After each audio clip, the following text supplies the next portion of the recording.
Okay, off the shelf, Huzzah, Grand Tactical Battles of the American Civil War. In my last video, talking about advance and en passant fire, I completely messed it up. I don't think that advance fire corresponds to the enemy action segment and en passant fire, the enemy cavalry segment. That was wrong. It just looked like that at the start of the chapter, but no. So now so advance fire, again to review, is when an enemy unit is advancing towards a friendly unit. Okay. En passant, or in passing fire, a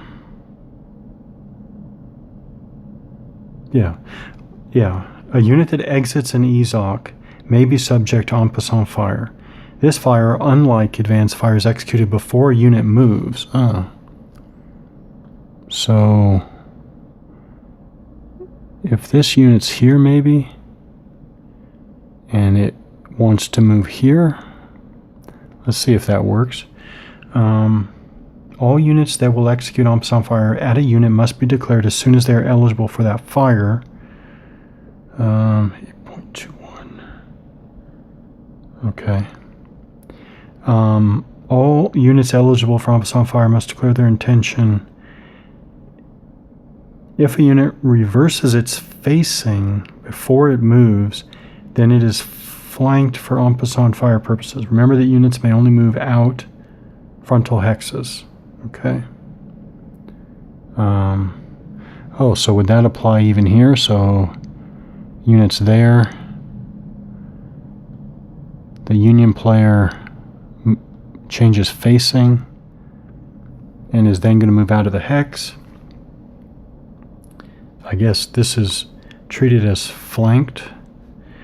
A stack retreating out of an MFZ due to rout may not be subject to en passant fire. Units executing en passant fire do not receive the advanced fire line modification.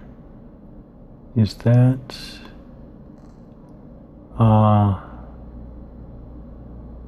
yes, okay, I'm looking at the player aid card. Okay, that does look like it corresponds to the note there.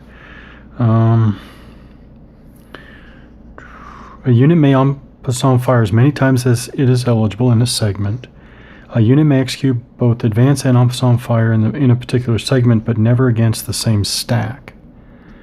So that's interesting. So if this unit moved here and the Confederates did advance fire on it, and then this unit, well, yeah, and then this unit moved here, I guess the Confederates could not declare en passant fire before it moved here because it already executed advance fire against this target. I think that's what that's supposed to mean. Hopefully I didn't put that wrong, but I think that's what that means. Only a stack whose ZOC is ZOC. Why did ZOC suddenly turn up? What? Okay, I was totally thrown off.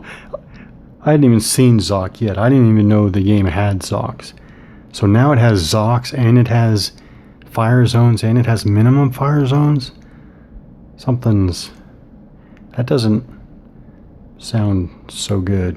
Okay, so there are zones of control. So what's a zone of control versus an MFZ? All combat units. Okay, I'm sure a ZOC is not 2 hexes, but alright, all combat units except routed and isolated units exert a zone of control. The 6 hexes immediately surrounding a unit is its ZOC.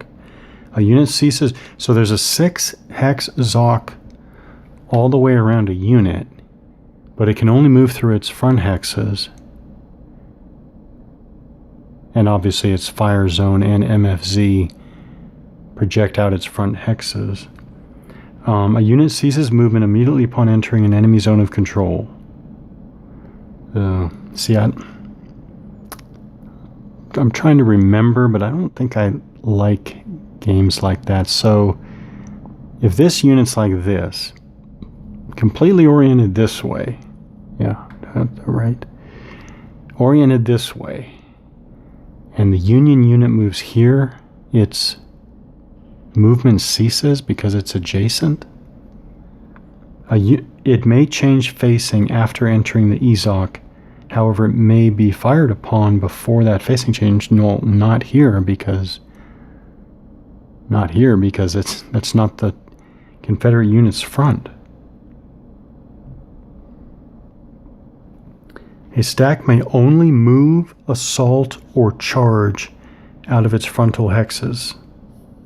I'm moving to another rules section, so does that mean it can fire out its side?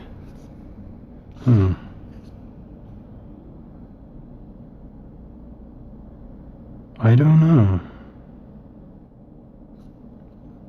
Why does it only say move, assault, or charge?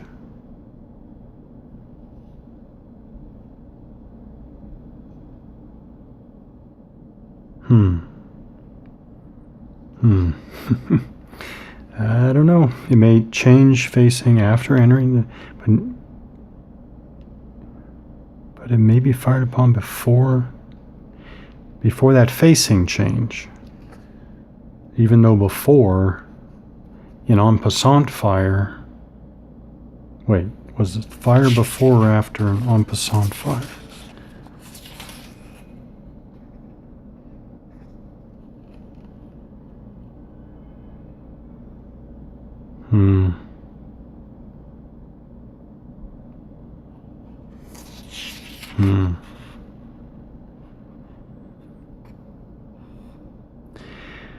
I don't know about this. All units. What?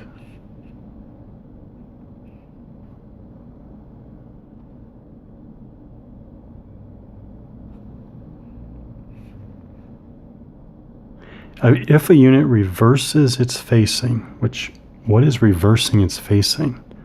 Before it moves, then it is flanked from something.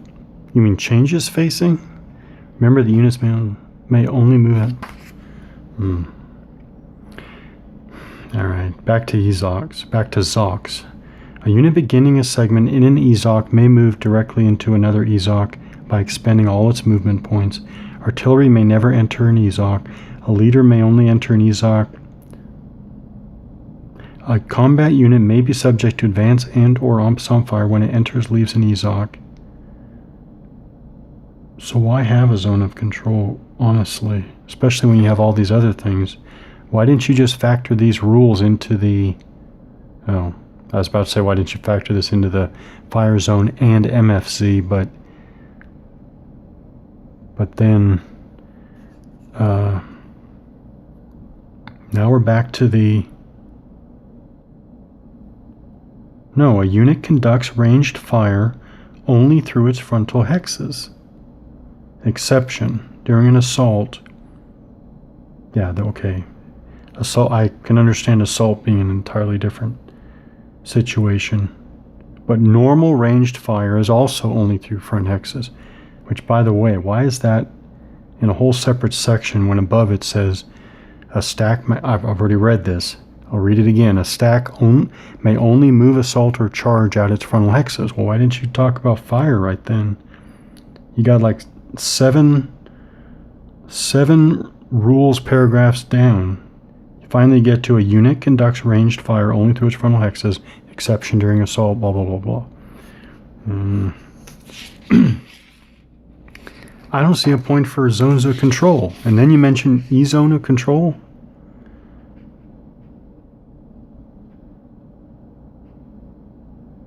Oh. Okay, maybe there are more references to ZOCs and EZOCs in other parts of the rules. Alright. Alright, artillery may not enter an EZOC. Actually, that was already mentioned. Yeah, that's under the zone of control rules. It's repeated verbatim under the artillery formation. Which, by the way, I don't necessarily disagree with. Sometimes it's good that rules are repeated, but if they are going to be repeated, I like them to be repeated exactly and no minor alterations. Alright, en passant fire. So I don't see much else. So it's like reaction fire for retreating units, which just means moving away from a friendly unit. In a situation where a stack must check for stragglers, I don't even want to get to stragglers right now. And then it's refer to the normal fire procedure for further details. Oh, there are further details on en passant fire under the fires. Okay, is there? Is it mentioned again? Is it mentioned again? Is it mentioned again? So I'm going back to unit action fire, which is where I began, actually.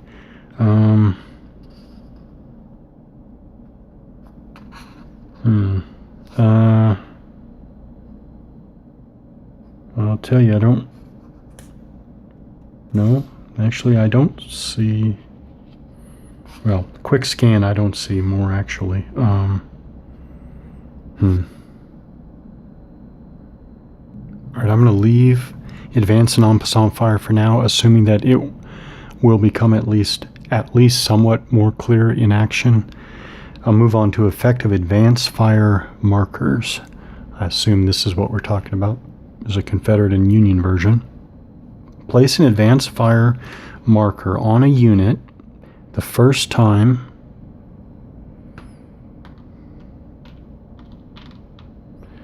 it executes advance, en passant, or pre-assault fire. Oh, there's another one. So there's pre-assault fire as well. In a given segment, units with AF markers receive a -2 fire line modification when firing. So this is huge. So right off the top of my head, you're telling me that units can execute this type of fire as many times as the triggers presents itself, which is good, but not really, because every one after the first one has a -2 penalty. Units with AF markers receive a -2 fire line modification when firing. Could have at least mentioned that before when you talk about a unit may execute advanced fire as many times as it is eligible, etc., etc., etc., etc. But that's okay. Why isn't I don't see a -2 on there. You would think in this day and age there would be a little -2 reminder on there. That's kind of find that surprising actually. All right. Okay. Units with advanced fire markers on them may not fire in the next friendly small arms. Oh, this is significant. So these markers are significant. So not only are they a reminder of the -2, although they're not much of a reminder if it doesn't have -2 on it, but units with advanced fire markers on them may not fire in the next friendly small arms or artillery segment after the segment in which they are placed. So, well, this is another cost. So again, it's not, they can fire as many times as they want as eligible in a segment. There are clear costs. You're firing now instead of in the next friendly segment, which again is fine, but it's not when you read it the first time by itself, it appears one way. All right, thus advanced fire markers placed on CSA units in segment G, USA action segment. Yeah, okay, that makes sense. The Confederate units would be using advanced fire or en passant fire. I don't know about pre-assault fire yet, but certainly a Confederate unit would be using advanced or en passant fire during a Union action segment, correct, would not allow fire by those units in segment I, CSA small arms segment. So you're going to keep that on there for the following friendly. Oh, did I mess my phone color setting? Okay, that makes sense. Units with AF markers may fire in a friendly action segment following placement. Units with AF markers may fire in a friendly action segment following placement. So we're just talking about small arms or artillery segment. Okay. Units with AF markers on them have an MFZ of 1 hex. That's another Well, actually, that looks significant. I guess it's not significant since there aren't going to be a lot of 2-hex MFZs. Well, not looking at this map anyways. All advanced fire chits are removed at the end of every friendly action, small arms, or artillery segment. That's important too.